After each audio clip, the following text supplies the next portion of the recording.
When you start your car, you're automatically in normal mode.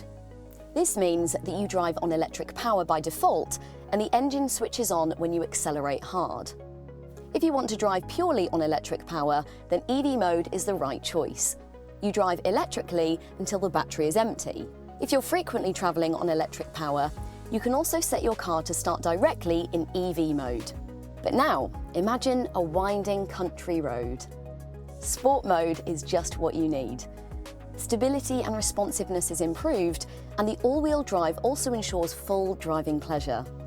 If you want to drive cross-country, the off-road mode will take you safely to your destination by optimising grip and traction. And should you find yourself driving downhill on a particularly steep slope or icy road, you can activate the hill descent control, which is very useful in these situations. If the car ever gets stuck, off-road traction assist automatically helps free your tyres. Or are you planning a trip with a caravan or boat? Then the towing mode would be perfect for this. So, whatever your plan, the CX-80 has the right driving mode for you.